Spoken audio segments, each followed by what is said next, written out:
한국인 99.9%가 평생 못 가지는 기록. 전세계 인구 중 오직 0.0007%만이 가진 기록. 그건 바로 마라톤 풀코스 42.19km를 3시간 이내에 완주하는 서브3입니다. 2025년 기준 전세계 인구는 약 82억 명입니다. 작년 한 해 동안 마라톤 풀코스를 완주한 사람은 전세계 인구의 약 0.015%인 약 125만 명으로 추정하는데요. 그런데 이 중 서브3에 성공한 러너는 약 6만 명으로 전체 완주자의 약 4.48% 수준이죠. 서브3는 일반 인구 100만 명당 약 6명만이 달성할 수 있을 정도로 극한의 난이도를 가진 마라톤 기록입니다. 전세계 아마추어 러너들의 꿈의 기록이라 불리는 서브3. 2시간 59분 59초와 3시간은 단 1초밖에 차이나지 않지만 단 1초 차이로 성공과 실패가 갈리고 단 1초 차이로 서브3 주자와 일반 주자로 나누어집니다. 마라톤에서 서브3는 단순한 기록 그 이상으로 일상적인 삶과 마라톤을 병행하며 도달할 수 있는 가장 높은 성취 중 하나로 여겨지는데요. 과연 마라톤을 3시간 이내에 완주하는 게 얼마나 힘든 걸까요? 그리고 서브3가 러너들의 꿈의 기록인 이유는 뭘까요? 서브3를 하기 위해서는 단 1초의 휴식 없이 2시간 59분 동안 달려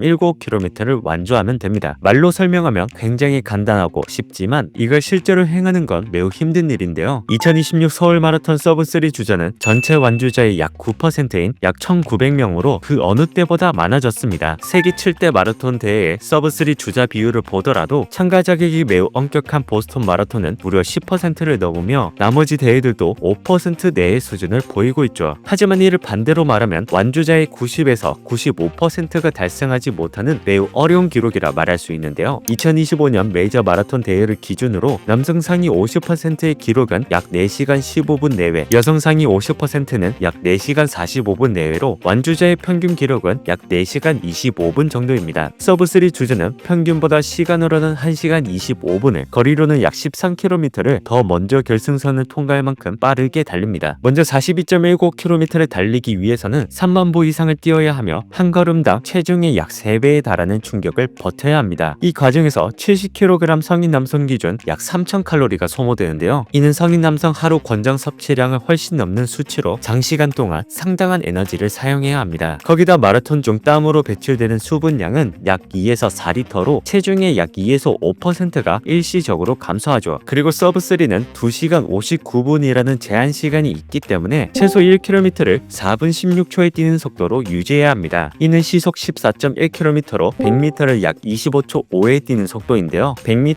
25초는 대부분의 성인이 한 번 정도는 어렵지 않게 뛸 수 있는 속도입니다. 하지만 문제는 이 속도를 무려 422번 연속 반복해야 한다는 건데요. 헬스장에 가서 러닝머신 속도를 14.1에 맞추고 한번 뛰어보시면 이게 얼마나 빠른 속도인지 느끼실 수 있을 겁니다. 서브3 주자는 3시간 동안 최대 심박수의 80에서 90%에 해당하는 고강도의 운동 강도를 유지하는데요. 이는 일반인들이 10분도 버티기 힘든 매우 높은 운동 강도입니다. 참고로 현재 군대 체력 검정 3km 기준표를 보면 12분 30초가 가장 높은 특급으로 분류되는데요. 이는 1km를 4분 10초에 달려야 가능한 기록입니다. 그런데 서브3는 이것보다 겨우 6초 느린 속도로 3km가 아닌 42km를 뛰어야 합니다. 이렇게 힘들고 난도가 높기에 일반인들에게는 서브3가 거의 불가능한 영역처럼 보이기도 하는데요. 그런데 왜 마라톤을 수차례 혹은 수십 차례 뛰어본 러너들 역시 서브3를 어려워하는 걸까요? 그 이유는 크게 두 가지입니다. 첫 번째는 준엘리트에 가까운 운동 능력을 갖춰야 하기 때문인데요. 서브3를 달성하기 위해 키워야 하는 유산소 능력 중 하나는 단위 시간당 소비할 수 있는 산소의 최대량인 VO2 max입니다. 성인 남성의 VO2 max는 35에서 40 정도인 반면 엘리트 마라토너는 그 2배가 넘는 80 이상으로 매우 높습니다. 일반적으로 서브3 주자의 VO2 max는 55에서 65 정도로 서브3에 도전한다는 것은 자신의 심폐 시스템을 일반인 수준을 훨씬 상회하는 준엘리트급으로 향상시켜야 한다는 걸 의미합니다. 그런데 단순히 심폐 능력만 좋다고 서브3를 할 수 있는 건 아닌데요. 우리 몸은 운동 강도가 일정 수준을 넘어가면 혈액 내 젖산과 부산물이 급격히 축적되고 결국 운동이 불가능한 상태가 됩니다. 이 지점이 바로 젖산 역치로 마라톤에서는 이 젖산 역치를 높이는 게 굉장히 중요한데요. 젖산 역치가 높고 젖산 대사가 효율적이어야 더 빨리 더 오래 뛸 수 있습니다. 그런데 또 젖산 역치만 높다고 서브3를 할 수 있는 게 아닙니다. 흔히 마라톤은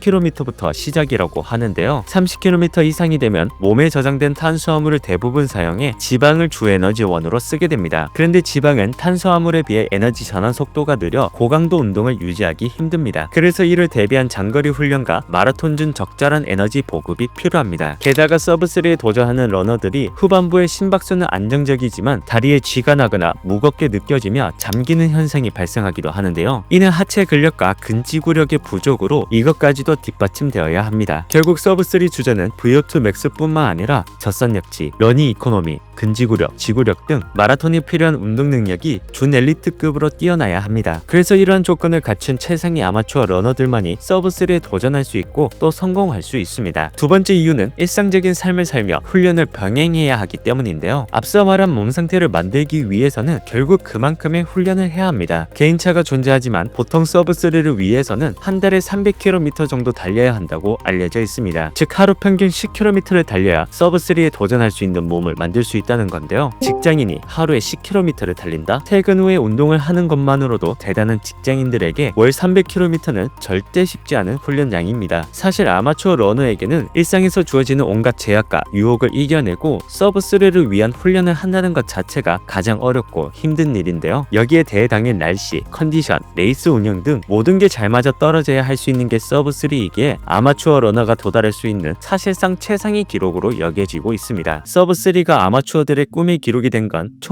1970년대부터인데요. 그 전까지 서브3는 엘리트 선수들의 영역이었습니다. 그런데 당시 미국에서 러닝화가 보급되고 조깅 문화가 생겨나며 더 이상 마라톤이 엘리트만을 위한 스포츠가 아닌 누구나 즐길 수 있는 스포츠로 자리 잡게 되었죠. 이 시기부터 러너스 월드와 같은 매체들이 창간되면서 서브3는 최상위권 아마추어를 구분짓는 기준점이 되었는데요. 1977년 메이저 마라톤 대회 중 유일하게 참가 기록 기준 컷오프가 있는 보스턴 마라톤은 가장 젊은 연령대의 기준 기록을 서브3로 설정하며 서브3는 최상위 아마추어 러너들의 기준이 됩니다. 이후 수십 년 동안 스포츠 과학과 기술이 발전하고 마라톤 훈련의 보급화가 이루어지며 서브3 주자는 매년 그 수가 증가하고 있지만 그럼에도 서브3는 여전히 극소수만이 달성하는 최상위 아마추어 러너의 상징으로 남아있습니다. 그리고 최근 러닝붐으로 마라톤에 대한 관심이 증가하면서 서브3를 꿈꾸는 러너들은 그 어느 때보다 많아졌다고 할 수 있습니다. 그렇다면 아마추어 러너들은 왜 이렇게 어려운 서브3를 꿈꾸고 또 집착하는 걸까요? 그 답은 취미로 뛰는 러너가 도달할 수 있는 최상위 기록이라는 인식과 상징성 때문입니다. 전세계 인구 중 0.0007%만이 달성했다는 희소성은 서브3 주자의 능력과 성실함 그리고 인내심을 말해주며 무엇보다 서브3 주자라는 타이틀은 러너들 사이에서 자부심과 소속감을 느끼게 합니다. 게다가 서울 마라톤의 경우 서브3 주자를 위한 명예의 전당을 운영하기에 이런 특별한 혜택을 누리기 위함도 수많은 이유 중 하나죠. 그리고 불가능해 보일 정도로 어려운 기록을 엄청난 자기 관리와 노력을 통해 얻었다는 성취감을 느끼기 위함도 크다고 생각합니다. 최근 몇 년 동안의 러닝붐으로 인해 한국 아마추어 마라톤 기록은 그 어느 때보다 빨라졌습니다. 그리고 환경적으로 기록 단축이 그 어느 때보다 쉬워진 것도 사실입니다. 유튜브를 통해 훈련 방법을 쉽게 배울 수 있고 스마트 시계를 통해 운동 데이터를 쉽게 모니터링할 수 있고 엘리트 선수들이 신는 레이싱화도 쉽게 구할 수 있죠. 그렇기에 서브3 주자가 늘어나고 서브3를 위해 준비하는 사람들도 늘어나는 게 자연스러운데요. 그런데 이런 러닝붐이 불러온 부작용 중 하나가 충분히 준비되지 않은 상태에서 마라톤을 뛰거나 몸 상태에 맞지 않는 목표를 설정하고 무리하게 대회를 뛰는 러너가 늘어났다는 점인데요. 서브3 그보다 더 넓게 마라톤 완주는 생각보다 큰 준비가 필요합니다. 좋은 기록을 남기고 싶은 건 당연한 욕심이며 남들에게 인정받는 것도 중요하지만 제대로 준비되지 않은 마라톤은 결국 고통과 부상만이 존재할 뿐입니다. 서브3가 아마추어 러너들의 꿈의 기록인 건 그만큼 달성하기 힘들기 때문입니다. 매년 서브3 주자가 늘어나기에 쉽다고 생각될 수 있지만 그 비율은 완주자의 5% 내외에 불과합니다. 나머지 95%는 3시간,